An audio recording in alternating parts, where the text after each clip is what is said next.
Hello, my dear students. How are you? I hope you will be fine. Let's move ahead and start the video. Okay. तो Hindi grammar की video है ये, और Hindi grammar में हम क्या पढ़ रहे थे? अपना 3rd चैप्टर पढ़ रहे थे जिसका नाम था शब्द विचार। शब्द विचार को इंग्लिश में कहते क्या हैं ये तो याद ही होगा ना। बताइए क्या कहते हैं? Morphology. MORPHOLOGY, that is called morphology. तो हमने क्या पढ़ा था अब तक? एक बार हम रिवाइज कर लेते हैं। हमने पढ़ा था कि जो शब्द हैं वो 4 प्रकार के होते हैं। मतलब 4 प्रकार के नहीं होते, शब्दों का वर्गीकरण, सब शब्दों को जो क्लासिफिकेशन हम करते हैं वो 4 आधारों पर करते हैं। पहला उत्पत्ति के आधार पर, दूसरा अर्थ के आधार पर, तीसरा बनावट के आधार पर, और चौथा प्रयोग के आधार पर। तो उत्पत्ति के आधार पर शब्द 4 प्रकार के होते हैं जो हमने लास्ट वीडियो में लिए थे। कौन कौन से? तद्भव शब्द, तत्सम शब्द, देशज शब्द और विदेशी शब्द। इनके बारे में हमने डिटेल में पढ़ लिया था, और जिन्होंने नहीं पढ़ा है वो एक बार इसकी पीछे वाली वीडियो देख लें, ठीक है। अच्छा, अर्थ के आधार पर 2 प्रकार के होते हैं शब्द, वो भी हमने लास्ट वीडियो में पढ़ लिया था। एक सार्थक शब्द और एक निरर्थक शब्द। एक सार्थक शब्द और एक निरर्थक शब्द। तो ये हम इसमें नहीं लेंगे। अब हम आगे चलेंगे तीसरे वाले आधार से, जो है बनावट के आधार पर। शब्दों की बनावट किस तरह से की गई है उसके आधार पर हम शब्दों को कितने भागों में बांटते हैं। चलिए स्टार्ट करते हैं। बनावट के आधार पर शब्दों के नीचे दिए गए 3 भेद होते हैं। उत्पत्ति के आधार पर 4 भेद, अर्थ के आधार पर 2 भेद और बनावट के आधार पर 3 भेद होते हैं। पहला है ऋण शब्द। क्या पढ़ेंगे इसे हम? ऋण शब्द। वे शब्द जिनके सार्थक टुकड़े ना किए जा सके ऋण शब्द कहलाते हैं। कोई एक शब्द है और उस शब्द के अगर हम टुकड़े कर सकते हैं, टुकड़े तो वैसे तो हो सारे शब्दों के हो जाते हैं, लेकिन ऐसे टुकड़े जो टुकड़े हम करें वो भी सार्थक हो, मतलब उनका भी कोई अर्थ निकले। जो टुकड़े हम करें उनका भी कोई अर्थ निकले, तो ऐसे टुकड़े अगर हम ना कर पाएं, सार्थक टुकड़े अगर हम ना कर पाएं, तो ऐसे शब्द क्या कहलाते हैं? ऋण शब्द कहलाते हैं, ठीक है। जैसे एक शब्द है घर। अब घर के टुकड़े करने हैं तो अक्षरों में टुकड़े होंगे। सबसे पहले तो कोई दूसरा शब्द तो है नहीं यहाँ पर, तो घ का कोई मतलब नहीं है, और र का भी कोई मतलब नहीं है। तो घर के हम क्या टुकड़े करेंगे? तो घर के हम और टुकड़े नहीं कर सकते हैं, इसलिए ये एक ऋण शब्द है। मुंह, इसके भी टुकड़े नहीं कर सकते हैं। रात, इसके भी टुकड़े नहीं कर सकते हैं। बाल्टी, अब बाल्टी के हम कैसे टुकड़े करेंगे? हम बाल को अलग कर दें और टी को अलग कर दें, तो बाल का तो अर्थ है, पर टी का तो कोई अर्थ नहीं है हिंदी में। इंग्लिश में तो है लेकिन हिंदी में नहीं है ना। तो ये इस तरीके के शब्द जिनके हम सार्थक टुकड़े नहीं कर सकते हैं उन्हें हम क्या कहते हैं? ऋण शब्द कहते हैं। कौन से शब्द कहते हैं? ऋण शब्द, ठीक है। अब बाकी के 2 और भेद हैं, उनको हम चलिए पढ़ते हैं आगे। तो जो दूसरा भेद है वो है यौगिक। जो पीछे पढ़ा था वो था ऋण शब्द, और अब हम जो पढ़ रहे हैं वो है यौगिक शब्द। वे शब्द जिनके 2 या अधिक टुकड़े किए जा सकते हैं। ऋण शब्द के टुकड़े नहीं किए जा सकते हैं, और यौगिक शब्द वे हैं जिनके 2 या 2 से अधिक टुकड़े किए जा सकते हैं, उन्हें हम यौगिक शब्द कहते हैं। जैसे यौगिक शब्द जो बना है ना, वो बना है योग से। किससे बना है? योग से। और योग का क्या मतलब होता है? जोड़ना। जब हम चीज़ों का योग करते हैं तो इसका मतलब हम उन्हें जोड़ते हैं। तो यौगिक शब्द जो बना है वो 2 या 2 से अधिक शब्दों के योग से बनता है, जोड़ से बनता है। जैसे एक शब्द लिया हमने चिड़िया, चिड़िया का अपना अर्थ होता है, और दूसरा शब्द लिया हमने घर, जो कि एक ऋण शब्द है। चिड़िया भी ऋण शब्द है और घर भी ऋण शब्द है। तो 2 ऋण शब्दों को अगर हम मिला दें तो उनको मिलाने पर जो शब्द बनेगा वो बनेगा यौगिक शब्द। मतलब चिड़िया घर बन गया, है ना। चिड़िया एक शब्द, घर दूसरा शब्द, और उससे दोनों से मिलाकर हमने एक और शब्द बना दिया चिड़िया घर। उसी तरह से 4 ऋण शब्द है, इसका अर्थ होता है पाई। ऋण शब्द है, इसका भी अर्थ होता है, और दोनों को मिला दिया तो बन गया 4 पाई। चारपाई का भी अपना एक अर्थ है। तो ये जो आपको खटिया दिखाई दे रही है इसे हम कहते हैं चारपाई। क्यों? क्योंकि इसके 4 पैर हैं, 1 2 3 और 4, इसलिए इसका नाम क्या है? चारपाई, मतलब 4 पैरों वाली खटिया। तो यौगिक शब्द समझ में आया और ऋण शब्द समझ में आया। ऋण शब्द का मतलब ऐसे शब्द जिनके हम और ज्यादा टुकड़े नहीं कर सकते हैं, सार्थक टुकड़े नहीं कर सकते हैं, उन्हें हम ऋण शब्द कहते हैं। और यौगिक शब्द ऐसे शब्द जिनके 2 या 2 से अधिक टुकड़े किए जा सकते हैं, उनको हम यौगिक शब्द कहते हैं। ठीक है, अगला है आपका योग ऋण शब्द, मतलब उसमें योग भी हुआ है और वो ऋण भी है, इसलिए इसका नाम क्या है? योग ऋण शब्द। कैसे? वे यौगिक शब्द जिनका एक विशेष अर्थ निकलता है उन्हें योग ऋण शब्द कहते हैं या वे योग ऋण शब्द कहलाते हैं। जैसे हमने एक शब्द लिया हिम, इसका अपना अर्थ होता है बर्फ होता है इसका मतलब, और दूसरा शब्द लिया आलय, इसका मतलब होता है घर, और हमने इनको मिला दिया तो शब्द बन गया हिमालय। क्या बन गया? हिमालय। अब जो हिमालय है, हिमालय शब्द का अर्थ क्या है? बर्फ का घर, बर्फ का घर। लेकिन क्या कोई भी बर्फ का घर, मतलब कोई भी ऐसी जगह जहां बर्फ हो, क्या हम सबको हिमालय बोलते हैं? नहीं, हिमालय एक विशेष पर्वत का नाम है। तो कहने का मतलब ऐसे यौगिक शब्द जो 2 ऋण शब्दों के योग से तो बनते हैं, उनके मिलने से तो बनते हैं, लेकिन उनका एक विशेष अर्थ होता है, उन्हें हम योग ऋण शब्द कहते हैं। जैसे जल और उसमें मिला दिया ज, जल और ज, तो इन दोनों से ज का मतलब उत्पन्न और जल मतलब जल में, पानी में उत्पन्न। तो क्या जो कुछ भी पानी में उत्पन्न होगा उसको जलज बोलेंगे? नहीं, जलज किसका नाम है? कमल का नाम है। तो केवल कमल को ही तो जलज बोलते हैं। तो ये एक इसका विशेष अर्थ है। अगला है नील, इसका एक अपना अर्थ है। दूसरा है कंठ, इसका मतलब भी अलग है, गला।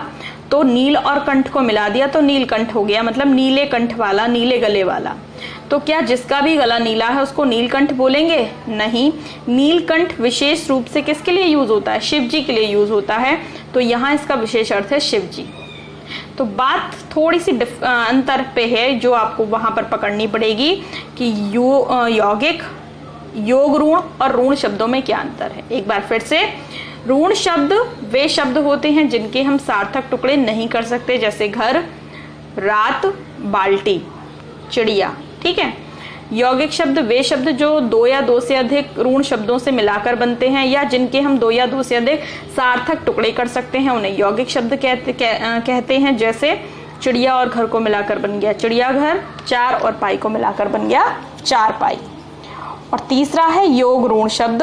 योग ऋण शब्द यौगिक शब्द ही होते हैं, लेकिन इनका जो शाब्दिक अर्थ है वो केवल शाब्दिक अर्थ ना होकर इनका एक विशेष अर्थ भी होता है, इसलिए इन्हें हम योग ऋण शब्द कहते हैं।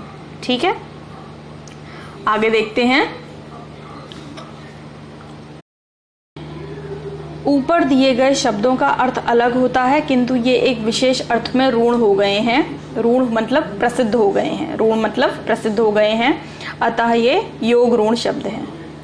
तो जो हमने योग ऋण शब्दों के बारे में पढ़ा था उन्हीं के लिए लिखा हुआ है कि इन शब्दों का अर्थ अलग होता है, किंतु ये एक विशेष अर्थ में प्रसिद्ध हो गए हैं, इसलिए इन्हें हम योग ऋण कहते हैं। ठीक है, अब हमारे तीनों ये खत्म हो चुके हैं जो बनावट के आधार पर थे। अब जो चौथा है वो है प्रयोग के आधार पर।